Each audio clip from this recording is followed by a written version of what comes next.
Wife returns to see affair video on TV, ring shattered, mysterious box. Then she faints. What would you do if your entire life unraveled in a single gut-wrenching moment? Picture this: a quiet evening, the kind that lulls you into a false sense of security, shattered by a discovery so raw it feels like a blade to the heart. Michael Stone thought he knew his world, his wife Laura, his daughter Sarah, his best friend Ethan, until a hidden folder on a laptop exposed a betrayal so brazen it burned his reality to ash. Photos, videos, lies. Each click revealed a secret life, a mocking smirk, and a truth that turned love into rage. Why did Laura do it? How long had Ethan, his brother in all but blood, been twisting the knife? With Sarah's haunted eyes watching, Michael faces a choice: run from the wreckage or fight a war where the enemy wears a familiar face. The clock is ticking, and the next move could destroy them all. The house was eerily silent that night, unnaturally calm. You know that kind of quiet that feels off, like something's about to erupt. I had just finished packing the last suitcase into the car. My daughter, Sarah, stood at the top of the stairs, pale as a ghost, clutching my wife's laptop like it was a grenade. Her voice quivered as she whispered, "Dad, you need to see this now." I stepped back inside, and the moment I opened that folder, my entire world shattered like glass hit by a sledgehammer. There they were, photos, dozens of them. My wife Laura, in places she never mentioned, wearing clothes I'd never seen, in poses no married woman should be in with a man who wasn't her husband. And the man, I knew that face better than my own shadow. Ethan, my best friend since college, the godfather of my daughter. In one photo, she was straddling him in a hotel bed, making that face she used to make with me when things were still good. Except now, it wasn't for me. She had that same sly grin she'd flash at me when we were young and tipsy in the back of my pickup. Now it felt like taunting, pure, cold, heartless taunting. I didn't speak. I just walked to the living room, hooked up the laptop, and cast those pictures on the big screen. Full 4K betrayal glaring on my wall. "Pack your things," I told Sarah. "We're leaving. But what about Mum? We'll see if she even cares." We took what mattered. Clothes, passports, cash. That ring I gave her on a snowy night in January, right before I proposed. I left it split in two on the coffee table, a small box beside it, just big enough for a USB drive and a note. I didn't write anything vicious, just one line. "Now you know that I know," and then we were gone. I thought she'd call within the hour. I expected yelling, crying, manipulation, some dramatic show. But no, nothing. Not a single call, not a single text. Days passed, then weeks. Sarah wouldn't talk to anyone. I watched her fade from a lively 15-year-old into a husk. Her eyes lost their shine. She stared out windows like she was searching for phantoms. This was supposed to be the age where she dreamed about her first love. Instead, she'd seen what betrayal looks like up close, from her own mother. And me, I was a tempest trapped in a man's body. I couldn't sleep. I couldn't eat. My mind kept replaying those images like a nightmare loop. Every night I pictured Laura moaning for him, whispering things she once murmured to me, letting him touch her in ways that were once ours alone. And the worst part, I kept wondering if it was my fault. Was I too dull, too drained? Did I stop noticing her scent? Did I forget how to love her like I used to? It was insanity, and I was sinking in it. Until that one night, exactly 31 days after we left, my phone pinged. Just one message from Laura. I didn't want to open it. I stared at it for ages, my thumb frozen over the screen, heart pounding in my chest. Then I clicked. The moment I read it, my vision blurred, my spine chilled. It said, "Come home. There's something you need to see." That's it. No apology, no explanation, just that. I showed it to Sarah. She didn't speak, but her eyes screamed it all. Do not go back there. I should have listened. But I didn't, because even a betrayed man craves answers, even if they ruin him. I told Sarah to stay at the motel. She didn't protest, just gave me that empty look no kid should have, like all her innocence had been drained. I drove back to the house I once called home, where the walls still smelled of her fragrance, and the porch light still flickered like I never fixed it. It was quiet like the night we left, but this time it felt like entering a cemetery. I pushed the front door open. No sign of Laura, just the living room bathed in a dim amber glow and a small cardboard box on the coffee table. The same one I'd left, now resealed. Beside it, my wedding ring, still broken, but someone had tried to glue it back together. A sad, futile attempt to fix what was beyond repair. And then I saw it. The TV was on, but instead of the folder I'd left open, a video was playing. Laura with Ethan. It wasn't just a photo slideshow this time. No, this was a full video. He had recorded them. Recorded her. She was laughing, moaning. God, it twisted. My gut. Not just because of what she was doing, but how proud she looked. Like she relished humiliating me. Like she wanted the camera to capture every second. And they had done it here, in my home, on my bed, while I was away on a work trip. Last summer when she claimed she was struggling and needed space, I remembered the call. Her voice was distant, icy. I offered to come back early. She insisted I shouldn't. Now I knew why. I couldn't breathe. My legs buckled, and I collapsed to the floor like I'd been shot. The betrayal felt like a physical blow, like someone had pried open my ribs. My mind raced, trying to make sense of something senseless. I had loved her. I gave her everything, and she chose him. I sat there trembling until I heard the click of heels on the hardwood. Laura walked in like nothing was wrong, wearing a silk robe, hairstyled, face freshly made up. Her eyes barely flicked to the screen. "Oh," she said, voice casual. "So you finally came."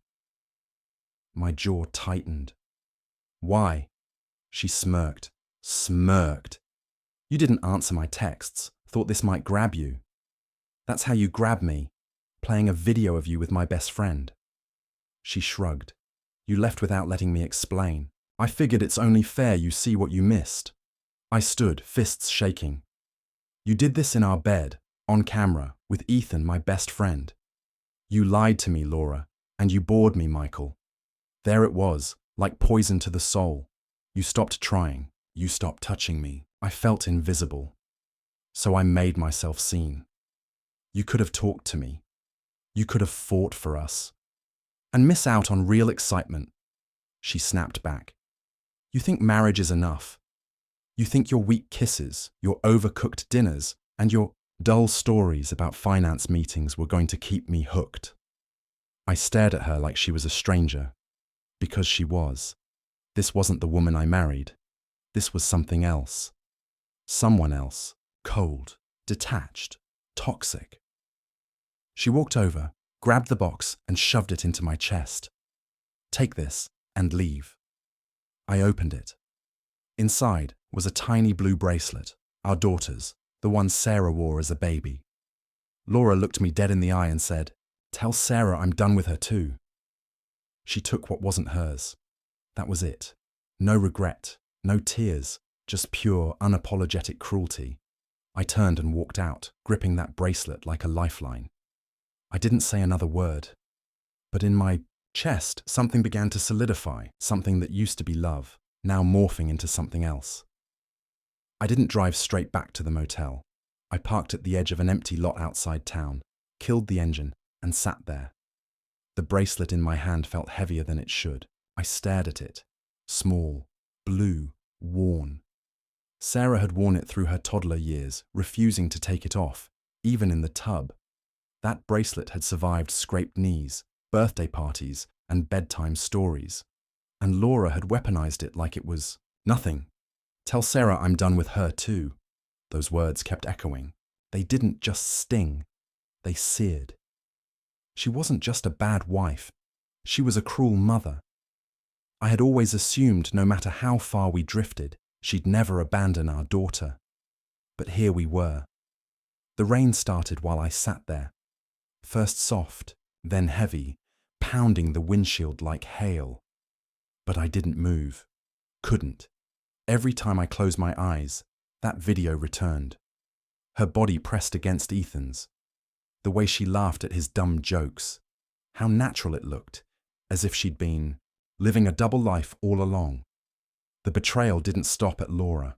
No, Ethan had taken the blade and twisted it. That man had been in my life since we were 18, college roommates, brothers in all but blood. He gave the toast at my wedding, carried Sarah on his shoulders at the park. Hell, he even cried with me the night my dad died. And all the while, he was sneaking into my bed when I wasn't home. I saw things differently now. All those subtle clues, Ethan visiting when I was out, Laura's sudden yoga retreats that always lined up with his days off, that odd pause when I once mentioned installing security cameras, how she changed the topic instantly. I had been blind. Or maybe I didn't want to see. The worst part wasn't just knowing she cheated. It was knowing how long it had gone on, how much of our life was a lie. I finally drove back around midnight. Sarah was still awake, curled on the couch with a blanket and a half-empty soda. She didn't ask what happened, just looked at me with those tired, heavy eyes. "She's not coming for us," I said softly. Sarah blinked. I figured. She said she's done with you too. My daughter didn't cry, didn't scream. She just nodded like she already knew. She was strong, stronger than me in that moment. But I saw it. That tiny fracture behind her gaze. The start of a wound that would never fully heal. I handed her the bracelet. She took it silently and set it on the nightstand, like it no longer belonged on her wrist. "Dad," she said after a long pause, "what do we do now?" That question lingered like a judgment. What were we going to do? I had spent my adult life building a future with Laura. Every choice, every penny, every plan I made with her in mind. And now I stood in the wreckage, trying to pick up my pieces while shielding the only innocent person in this chaos. Sarah needed a father now more than ever, and I needed to become someone who could endure this. "We start over," I said. "Somewhere new. Somewhere she'll never find us." Sarah nodded. She didn't smile, but I saw a spark flicker in her eyes. Something like hope. Little did I know that night wasn't the end. Laura had one more twist for us, and it would hit harder than all before. A week passed. I started scouting apartments in another city, far enough to feel like a fresh start, but not so far that Sarah would lose everything familiar. I spent most of my time in silence, researching schools, filling out forms, pretending starting over. At 42 didn't feel like falling off a cliff. Sarah was trying to cope too. She helped pack boxes, sat with me during meals, and asked about things like what kind of cat we might get once we settled. But at night, I'd hear her sobbing in the shower. I never mentioned it. I just stood outside the door, fists clenched, trying not to punch the wall. It was a Tuesday, when everything flipped again. I was dropping off paperwork at a rental office downtown when I got a call from an unknown number. I almost ignored it, but my gut said answer. "Michael Stone," a man's voice asked. "Speaking. This is Officer Carter with the Riverton PD. We need you to come to the station. It's about your wife." Every muscle tensed. "What about her? I think it's better we talk in person." My first thought, she's dead. My second, she's done something reckless. It was the second. At the station, they handed me a folder.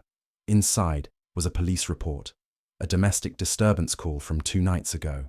Laura had been found in a hotel, drunk, disoriented, screaming that her husband and daughter vanished with everything she owned. She claimed we'd robbed her, filing a formal theft report. She told the police I'd taken her car, cash, electronics, jewelry, and absurdly emotional damages worth over $50,000. She says you fled with your daughter and took her property the officer said, eyeing my reaction. I laughed. Actually laughed. She's delusional, I said.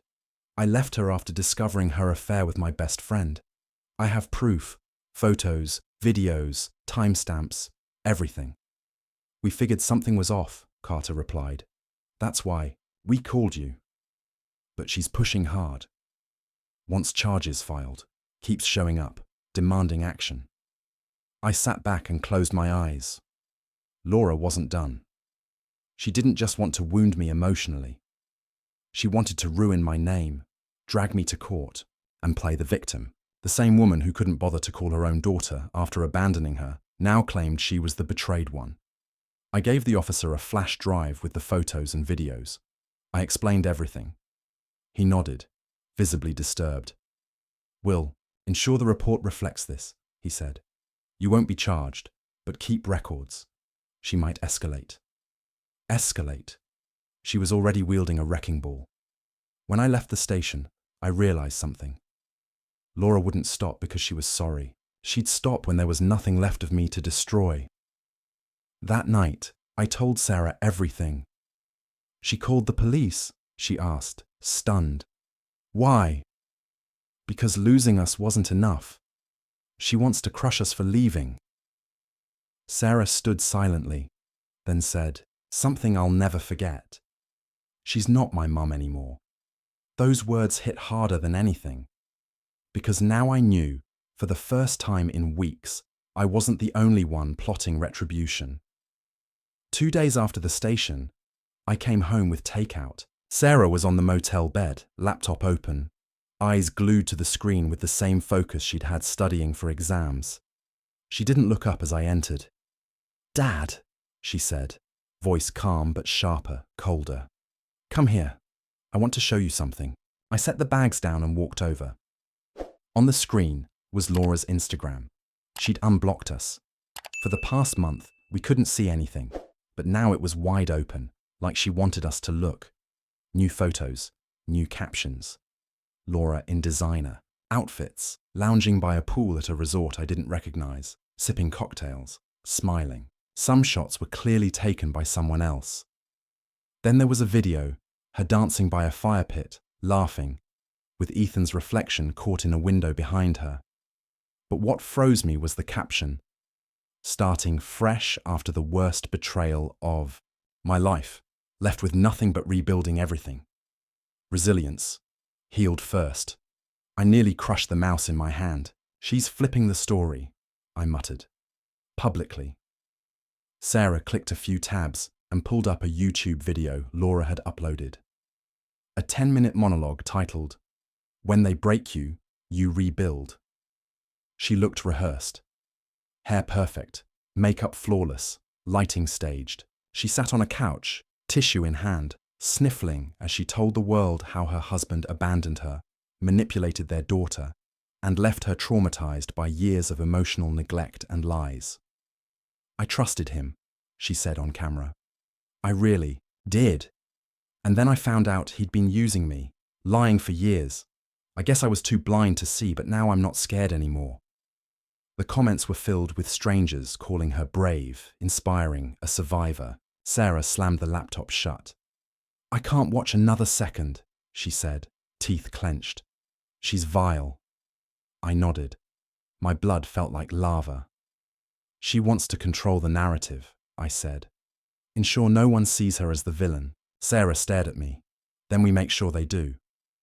I looked at her, unsure what she meant. She reopened the laptop and started a new document. "I'm writing the truth," she said. "Everything from my side. What I saw, what I felt, what she did. And I'm posting it. Sarah, she's gone public. Fine, let's go public, but we'll do it smart. No cursing, no insults. Just the truth, with proof." I was stunned. This was my daughter, who used to cry over stray animals, now talking like a strategist, ready for battle. "You sure you want this?" She nodded. "I need to. She left me, Dad. She chose him. She made her choice. Now she can face it."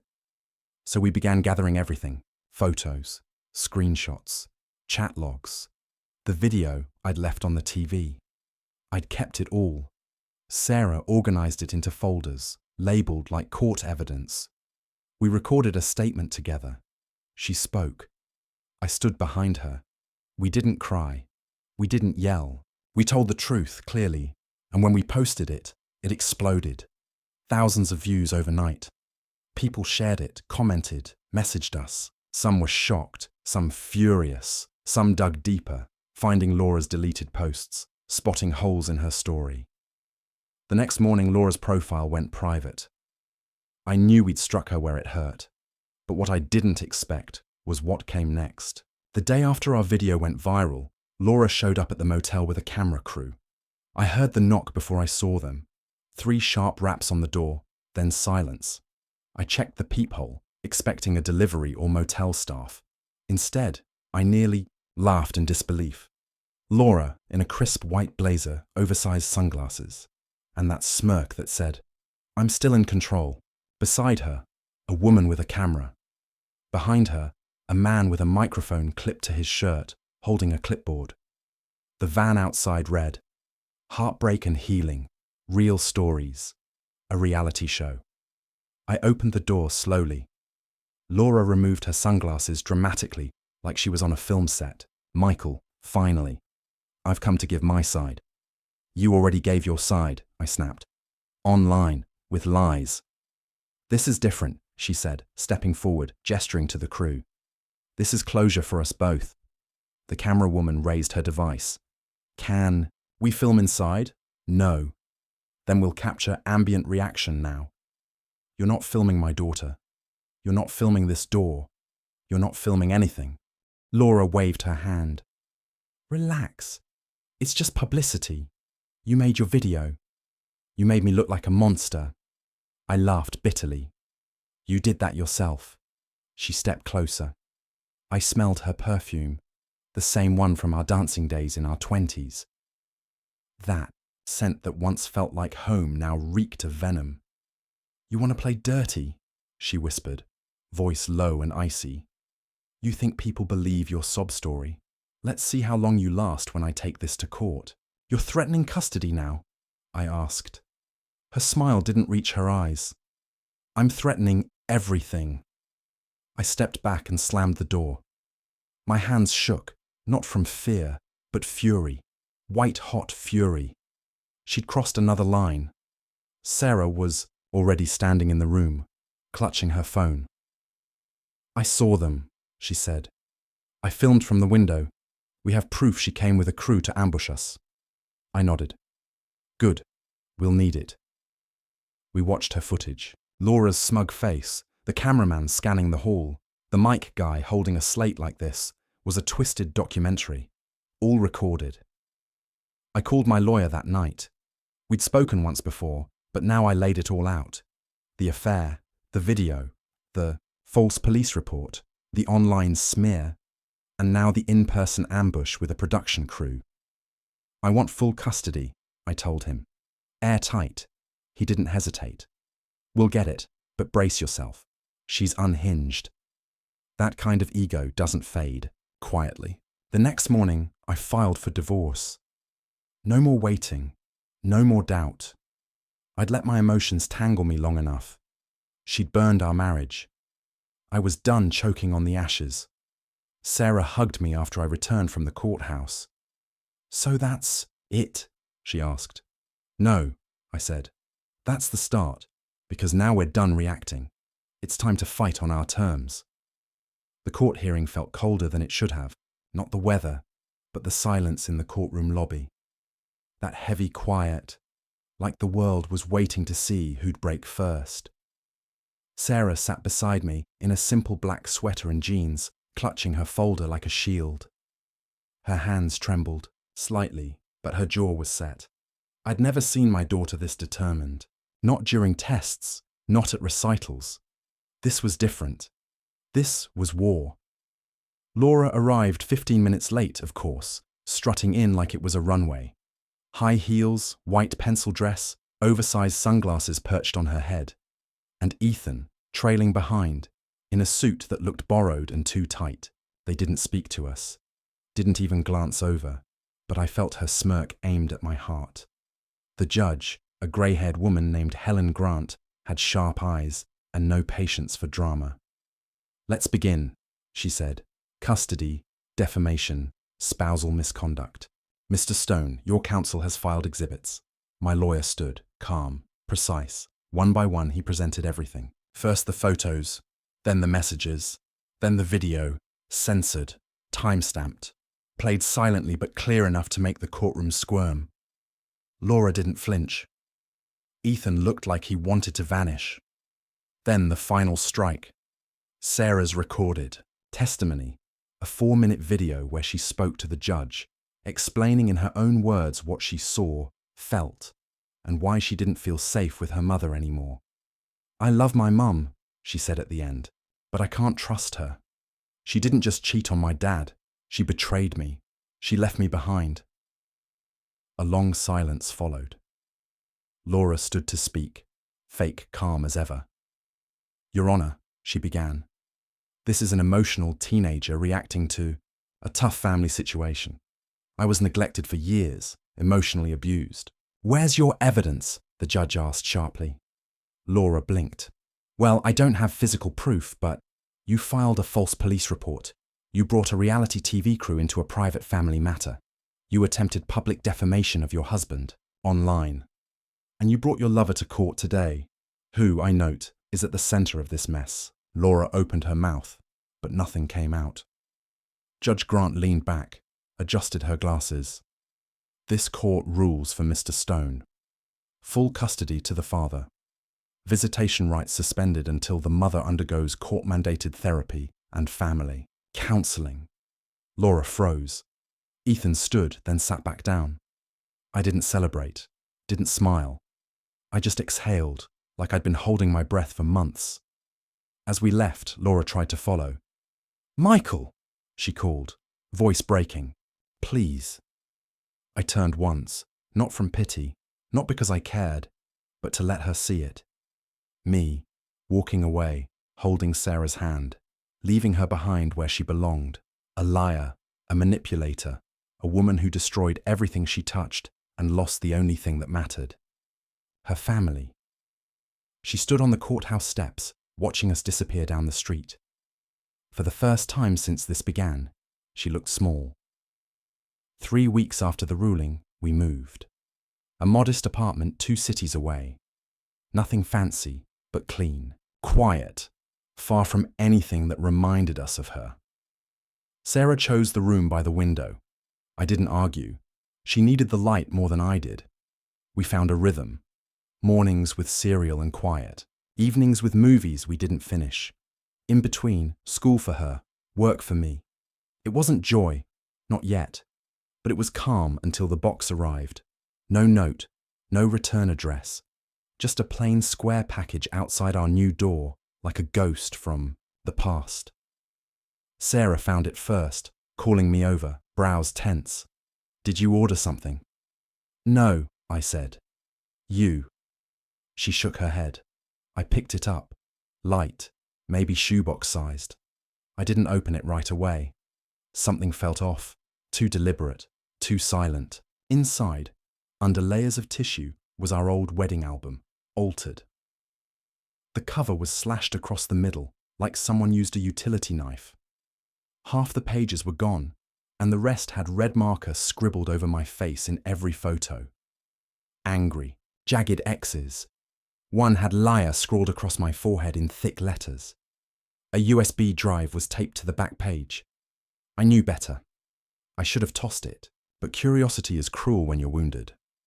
I plugged it into my laptop. At first, it seemed like a letter, a video. Laura in a hotel room, speaking to the camera. Her hair messy, makeup smudged, like she hadn't slept in days. She started, with a whisper. "You took everything from me." Then the rambling began. No structure, no sense. "You turned her against me. You used her as a weapon. You made me look crazy. You made me the villain. But you were always the villain, Michael. You bored me. You never saw me. You stopped being a man. I should have stopped watching, but I didn't. She reached off camera, pulled something into view. A ring box. She opened it slowly, dramatically. Inside wasn't a ring. It was her wedding ring, snapped in half, next to a key. A small, silver key. I recognized it instantly, the one to her old safe deposit box. Her voice dropped to a hiss. "Go ahead," she said. "Open it. Find out what else I took from you." The screen went black. That was it. I shut the laptop, sat back, pulse pounding in my ears. What was she playing at now? Sarah walked in from the kitchen. What was it? I looked at her, hesitated, then closed the laptop lid. "Trash," I said. "Just more trash." But I couldn't stop thinking about it. The key. The box. What had she left there? What else had she stolen? I didn't tell Sarah. But the next morning, I went to the bank. The manager pulled the old file. We hadn't accessed that box in nearly 2 years. I handed over the key, heart racing like I was opening a grave. Inside were just 2 things: a flash drive and a folded letter with my name on it. I didn't open either. Not yet. Because suddenly, I wasn't sure I wanted the answers anymore. Some betrayals are loud and sharp, others fester in silence, rotting from within. But I knew this. Laura's game wasn't over, and I had a choice to make. Burn the evidence and let it die.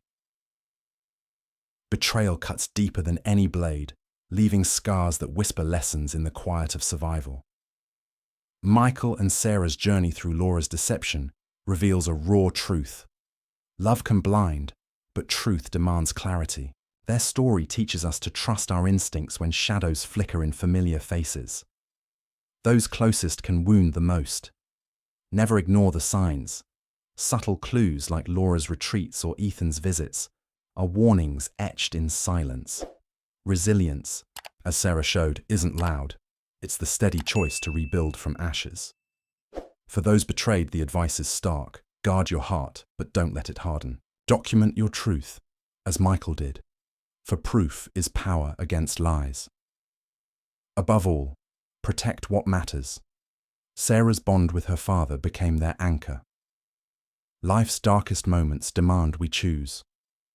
Let pain define us or forge a path where trust, though scarred, can bloom anew.